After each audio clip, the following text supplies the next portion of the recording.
Hello and welcome back to my YouTube channel. Welcome back to another episode of the Euros Daily Debrief. A little bit later than build, but I thought I'd just jump on, talk a little bit about France, talk a little bit about Belgium, and also talk a little bit about Romania. We'll start with them.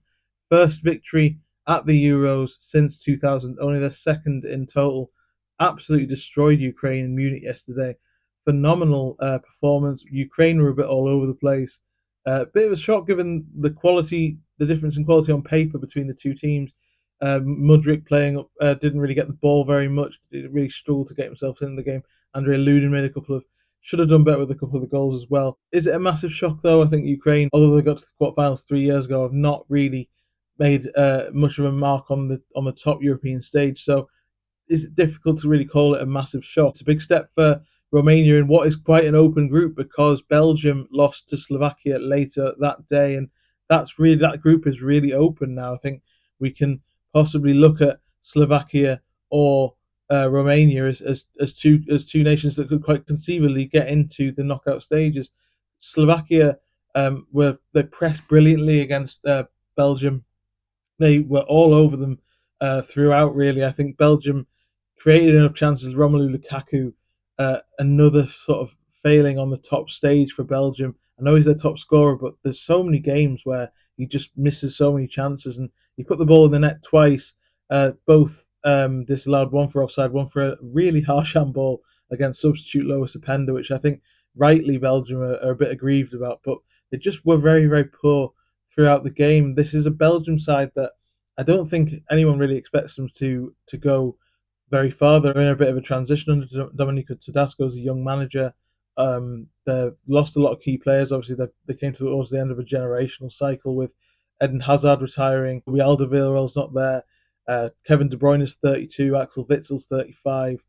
Jan Vertonghen's on his last legs as well. So they're sort of a nation that's in between two eras. They do have a lot of quality. I've mentioned Johan Bakayoko on this channel, came on yesterday. Lois Openda, I think, will be a superstar one day. I think Belgium have a lot of work to do. They didn't really deserve a victory, though, even though they were very unlucky. Then we went on to France, and they got the job done. We can talk about England not being particularly impressive, but they got the job done. Very similar job for France.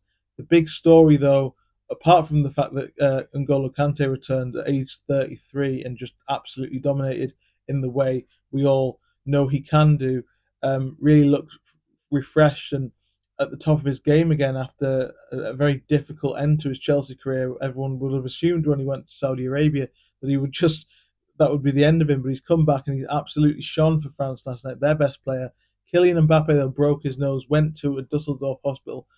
Everyone thought he was going to be operated on. Was he going to be available for the rest of the tournament? Looks like he will be, but may have to use a mask. He did tweet saying any ideas for masks. Whether he plays any further part is not yet confirmed, but it looks likely that he will play on as a masked figure. France, I think, weren't particularly convincing, but they didn't necessarily have to be. Austria are a decent side, but they put up a good fight.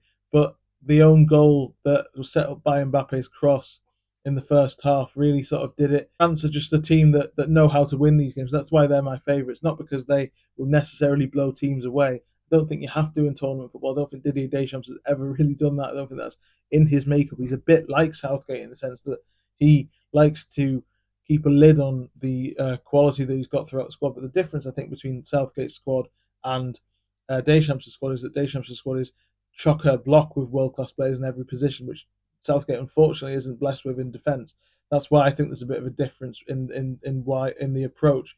But Deschamps knows how to win these tournaments. France know how to win these tournaments. Mbappe's still waiting for his first Euros goal. Obviously, he had a nightmare 3 years ago. France, though, off to a good start. I think they'll be in a good position to grow into the tournament. I don't think they'll blow teams away. I just think they'll be consistent. I think they'll be at their best.